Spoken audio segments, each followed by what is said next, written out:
Nous sommes de retour en direct dans cette édition du 6 février 2025 du live de TV Finance. Et maintenant, comme annoncé, que j'ai le plaisir de retrouver Éric Seban et son Chronodax. Bonjour Éric. Bonjour. Bonjour. Merci. Je vous en prie Éric. Merci beaucoup d'être avec nous ce matin Éric. Éric Seban, vous êtes trader, formateur et coach. Vous dirigez le réseau Strafi, qui est un réseau d'analystes, de traders indépendants. Je vais y arriver, il faut vraiment que je me le note quelque part. Éric, merci beaucoup d'être avec nous ce matin. Vous attendiez, au fil de vos dernières interventions, vous attendiez une information qui pourrait justifier un mouvement de repli sur le DAX qui semblait engagé dans une hausse plus ou moins léthargique. Est-ce qu'on a trouvé enfin cette information? Est-ce que le DAX va s'autoriser un repli peut-être nécessaire au cours des prochaines séances? Alors, je ne sais pas. Bien sûr, je ne sais pas. Je ne peux faire que des scénarios, essayer de voir dans tous ces scénarios lequel est le plus probable. Et c'est vrai que j'ai du mal. Là, c'est très compliqué parce que c'est le bazar sur le plan de chartiste. Sur le plan technique, on n'a pas de nouvelle information à part qu'un déclenchement d'un signal technique. C'est juste un déclenchement de signal technique. Ça ne veut pas dire que le contexte est favorable au départ vers une baisse. Un déclenchement de signal technique vers de baisse pourrait se déclencher sous 21 400, voilà, en clôture quotidienne. Ça serait qu'un signal et il serait relativement faible compte tenu du fait que l'on peut observer depuis déjà plusieurs semaines et puis de façon beaucoup plus proche lundi dernier et le lundi d'avant qu'à chaque fois qu'il y a un repli, eh bien, le marché est à nouveau tiré de façon très forte. Parce que si vous regardez ce qui s'est passé lundi, pourquoi ça a baissé que ce soit lundi dernier ou lundi précédent, ça importe peu. Comme vous le disiez, il faut des nouvelles pour provoquer quelque chose. Et quand on a des nouvelles, ça réagit. Là, pour la suite, déjà, les nouvelles, je ne sais pas très bien comment elles vont être prises, parce que des nouvelles, on va en avoir de nouvelles, forcément. Pardon pour cette façon de parler le français. Mais on ne va pas savoir tellement comment les prendre. C'est-à-dire qu'on sait que ça va se chahuter encore. On sait qu'on va avoir Trump qui va dire quelque chose, qui va peut-être un peu changer d'avis ou le nuancer, et puis qu'ensuite on va avoir une réponse, et puis à chaque fois que quelqu'un parle, tout d'un coup les marchés se mettent à bouger. Alors pourquoi est-ce qu'ils bougent déjà? Pas parce que les gérants prennent peur, ou parce qu'ils sont euphoriques, parce que les gérants ils bougent pas du tout. D'abord, ils n'ont pas de raison de bouger. D'abord, ils n'ont pas fondamentalement les moyens de faire une analyse et de mettre en place des scénarios pour l'année. Alors, bien sûr, ils vont avoir obligation de faire quelque chose, parce que la performance 2025, il faut la construire. 2024, ça y est, c'est terminé. Ceci dit, ils ne sont même pas pressés de le faire parce que le marché montant tout seul, on est déjà à plus 9% depuis le début de l'année. Donc, ce n'est pas du côté des gérants qu'on va trouver une obligation d'agir, même pour mettre en place des scénarios, parce que je pense que des scénarios, pour l'instant, ils ne peuvent pas en construire. Mais bon, bonne nouvelle pour eux, ça monte dans le vide. Et quand je dis dans le vide, c'est dans le vide parce qu'on n'a vraiment pas de volume. Alors, il y en a eu un petit peu lundi, évidemment. Il y en a eu un peu plus que le lundi précédent. Mais si vous regardez les deux chandeliers de lundi dernier et du lundi d'avant, c'est quand même très spécial. On a baissé de la même façon, on a baissé avec la même amplitude, on s'est arrêté à 2 points près exactement sur le même niveau de prix, et puis on a rebondi exactement à l'identique, c'est copier-coller. On a rebondi, on a fini en hausse, au même niveau de cours, à 10 points près. Ces deux bougies, c'est jumelles, copier-coller. Voilà. Si vous ne regardez pas exactement dans le détail, vous dites, voilà, c'est exactement la même chose. Il n'y a que 2 points d'écart en bas et 10 points sur la clôture. Rien d'autre. Deux lundis de news, 2 lundis où le marché s'est replié systématiquement avec de l'amplitude. C'est moins 250 de gap à l'ouverture lundi dernier, puisque donc la nouvelle a provoqué un gap baissier sur à peu près tous les indices.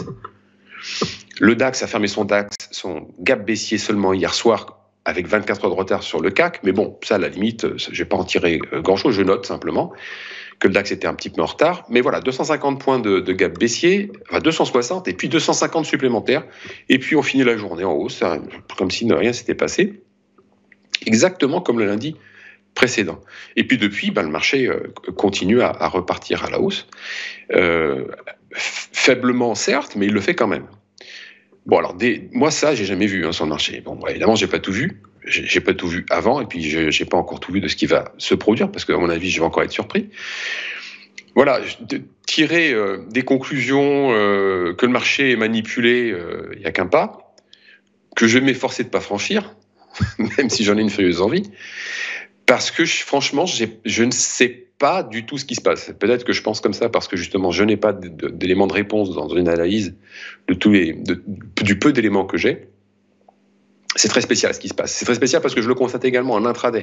Autant vous avez un graphique qui est vraiment un gros bazar sur le graphique daily, celui que je vous ai donné, même si j'entrevois une épaule tête-épaule. Mais alors franchement, quand je vois aujourd'hui le départ de la journée, je me dis que probablement qu'elle ne va pas se mettre en place de façon définitive, c'est-à-dire qu'on ne va pas revenir vers la ligne de coup.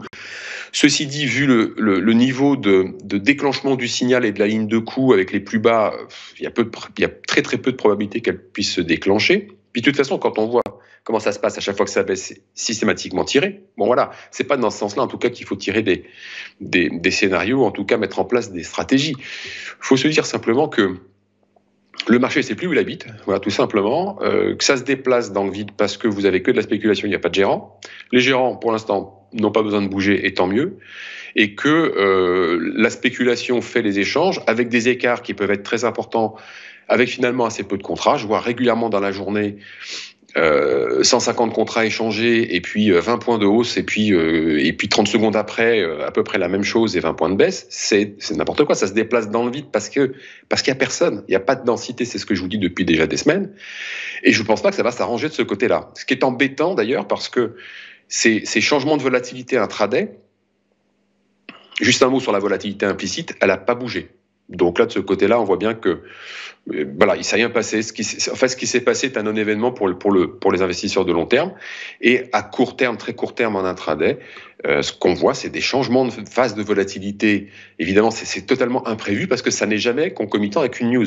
Ça, on connaît. C'est-à-dire qu'on sait à quel moment il y aura des news, des annonces. On se retire du marché parce qu'on sait que ça va chahuter. Tout le monde se retire du marché, donc il n'y a pas de densité, donc ça chahute. C'est normal, tout ça, voilà.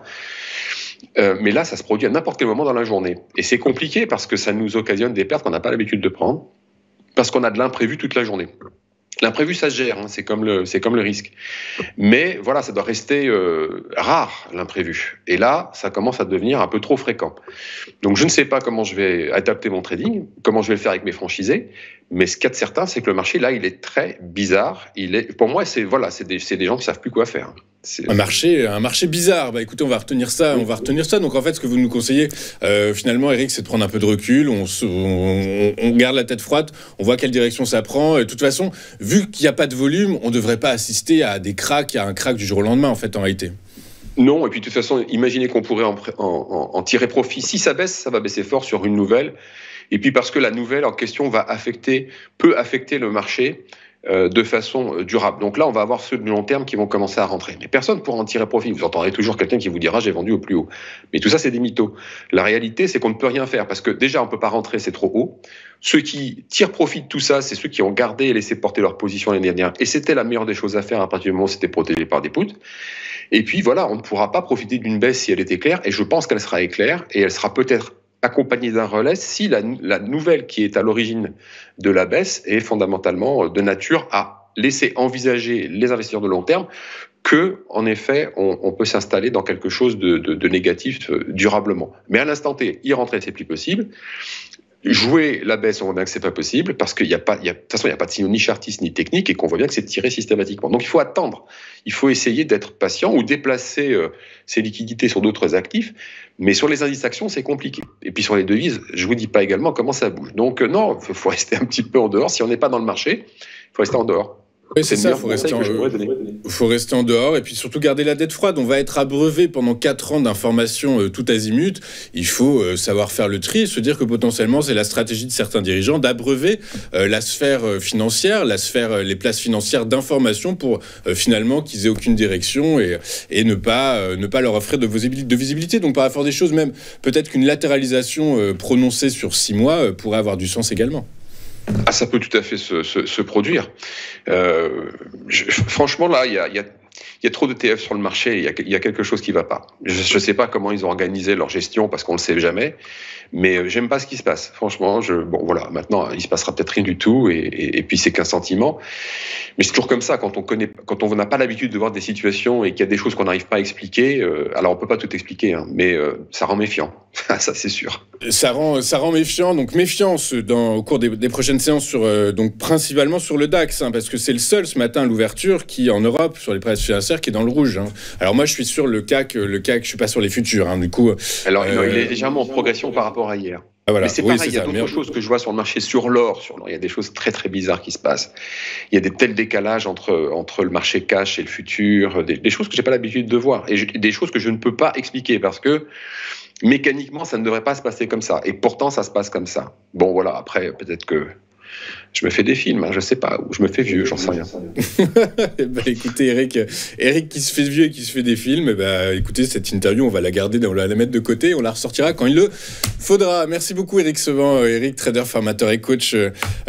Formateur et coach également, vous dirigez donc le réseau Strafi, un réseau de franchisés de traders indépendants. Merci beaucoup, Eric, d'avoir été avec nous ce matin. On marque une courte page de publicité. Juste après, on retrouve les Market Movers de Marc Raffard. À tout de suite sur TF Finance.